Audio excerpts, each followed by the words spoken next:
cactus and succulent growers, it's Lynn, and in today's video I'm going to be removing a lot of the dead leaves from my succulents on this table here, a mixture of many different types, and I'm also going to be giving them their first fertilizing of the year. Now, I made a video the other day on the complete update on my cacti and succulents in the Polytunnel, and if you didn't see that video, do go over and watch it. I'll link that video up above and down below in the video description.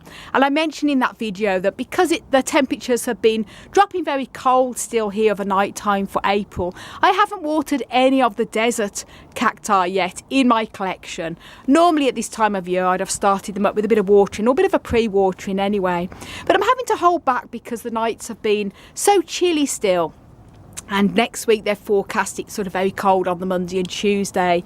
However, saying that, there are some that have got a lot that's coming into bud, and they are going to sort of need a bit of a watering. They're not shriveled as such, but you can see there's buds coming on a lot of these, and I do want to start them up pretty soon, but I just have to be a little bit more patient. I'm going to probably start to water possibly at the weekend a lot of the very small cacti such as these trichoceras. They're so shriveled and they are going to need a bit of watering. I can't really hold back on them, and they're cold hardy anyway, so they can take if the nights drop quite chilly, they should be fine even if they've been watered. And also my puntias, I'll just show you all up here. These are very wrinkled. I mean, these are Australocylindra puntisalmiana. Just look how wrinkled they are. They look like sticks. They magically come back to life as soon as you give them a water, but I am going to water these at the weekend. And these again are puntias. These are puntias are cold hardy, so they should be absolutely fine if they're watered. And a lot of them, as I say, are struggling. They're coming into growth and they really need the water. So I'm going to be watering them for the very first time after winter. So do stay tuned for the watering these cacti for the first time after winter coming up video at the weekend. But the majority of my other cacti I'm going to hold back on. Anyway, going a bit off topic, in this video I'm going to be feeding all these succulents and pruning any of the dead leaves off and that. And I did mention in the update video that the succulents I have still been lightly watering over the winter, very, very lightly, just enough to stop them from shriveling. But the last time I gave them all a good water was, well, I actually gave them a little bit of water when I did the update video the other day. This one, for example, was very shriveled, but the majority of them, probably about 6 weeks ago, they do need to have another watering. And because it's spring and these succulents will be fine if they're a little bit damp even when it is cold at this time of year anyway, I'm going to start them up with a bit of their first fertilizing of the year. And as I've mentioned in many of my videos, what I like to use to fertilize my cacti and succulents is, and don't laugh guys, tomato fertilizer. And I've made a complete video on why I like to use tomato feed for feeding my cacti and succulents, and I mentioned the many reasons why in that video. So if you haven't seen it, or you're a bit curious, you want to know why the hell does she use tomato feed for feeding cacti and succulents, well, do go and check that video out. I'll link that video also up above and down below in the video description. And I just want to mention I use it at half the strength that they recommend for tomatoes.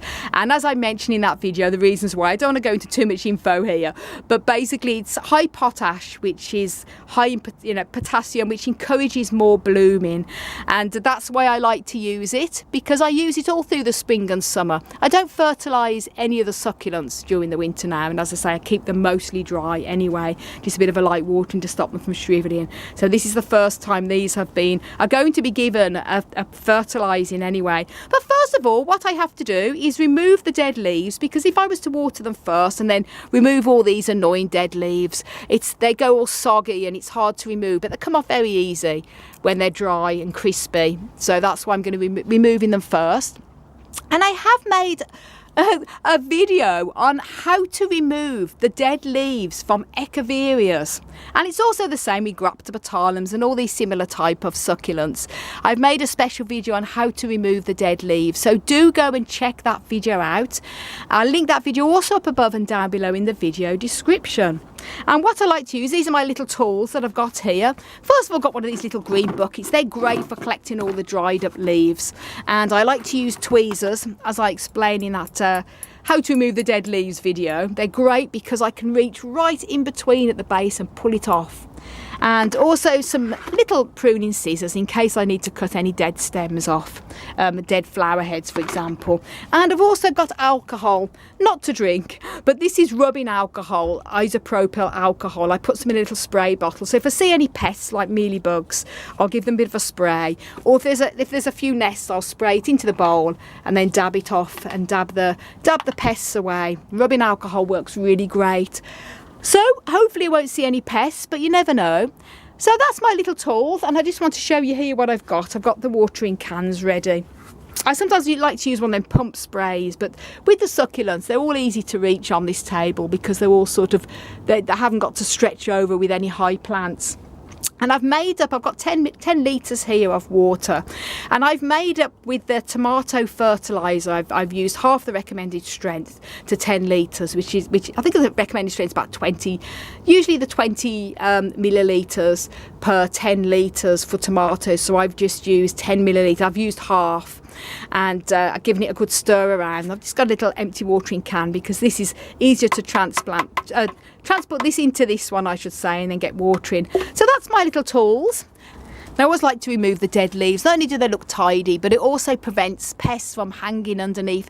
When you get mealybugs and things like that, they love these dead leaves underneath because that's where they'll hold their nests. So it's good to remove all the dead leaves, and it also makes the plants look a lot aesthetically pleasing as well. As you can see, they're very shriveled, so they're going to really enjoy the first proper watering anyway that I'm going to be giving them, and a bit of fertiliser. And they're very shriveled here. They're going to really plump up in a few days once they've had a good water and a feed. So what I like to do, and I mentioned that in the how to remove the dead leaves from echeverias, and this is the same for all them type of rosette shaped succulents, is little tweezers. And I'm going to start on this side, and I won't show you the whole process because it'd be such a long video. I'm just going to show you roughly how I do it. For example, here with these crassulas, just pick them out, and that's easy then to reach. And I'll just show you here with some of the echeverias, for example. Easy.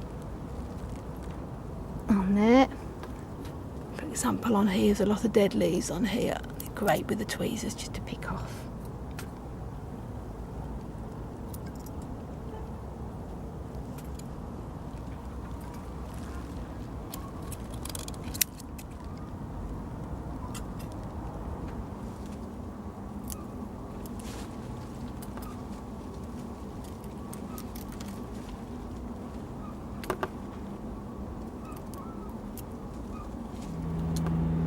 That's a lot of the succulents, all as many dead leaves as I can manage to take off. There's still some sort of underneath a lot of these that's very tight, but once I've watered them, they're going to fatten up and it's going to be easy for me to remove the ones that are right underneath. But it certainly looks a lot better with a lot of the dead leaves removed. And as I say, they're very shriveled. Lots of them are coming into bud, and some are blooming already. This is gorgeous. This is cotyledon, commonly known as the bear's paw, and I have lots of other echeverias there, all coming into bud, which is really exciting to see. So they definitely need a good watering now. And lovely, look at that. They're going to really plump up. This is a lovely cristart form echeveria frosty, and the lovely sort of miniature version there. They're going to absolutely love this good, really good drink and feeding. So here we go. That's all the leaves that I've taken off, all under there. And there's a load that's actually sort of fell onto the table and everything. But once I've given them a good water and they're fattened up and the growing season really takes hold, I can take all these off, clean all the trays and rearrange them so they look a bit more aesthetically pleasing, because they're a little bit wild at the moment with how they're growing. But good to see I've removed all that. And there's a little empty watering can. I'm going to then put the water in that's got the fertiliser in and start giving them a good water. Difficult doing this with one hand, guys. So now I'm going to start on this table and then work all my way up. And it's just so good to give them a really good drink. I'm going to make sure that they've... As I say, I have still been lightly watering these, very lightly over the winter. But this is their first proper watering that they've had. Such a good feeling to do.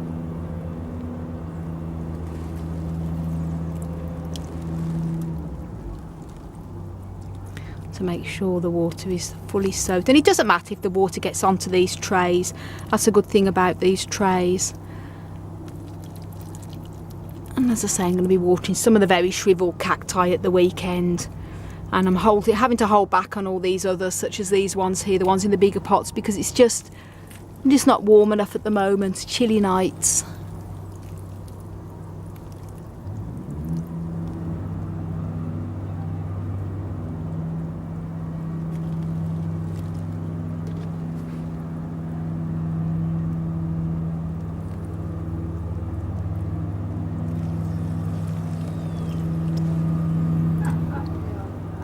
That's all the succulents on this table, given a thorough good watering. And I don't worry about water that gets onto the tables because they'll drink that up. And I always sort of prefer to water the plants towards the end of the day.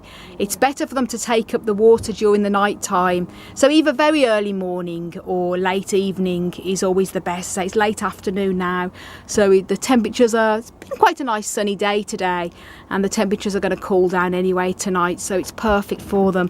And I'm also going to quickly go over some of my gasterias, haworthias and aloes here, and adramistus. I have again been lightly watering these over the winter too, because they are sort of winter flowering and many of them shrivel if you don't water them. But as I've been keeping on top of it, it's not too bad. I'm just going to give a bit of a top up to any that sort of need it on here, because these are all sort of coming quite into active growth as well at the moment. So just a bit of a top up with these.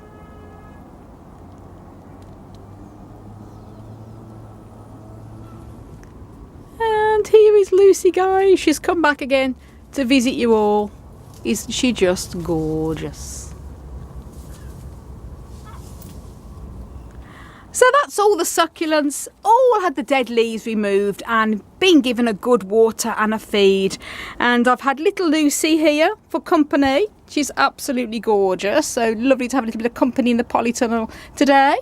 And for lots more tips and tricks on how you can grow and care for many different types of cacti and succulents, then please don't forget to subscribe. Do click the notification bell.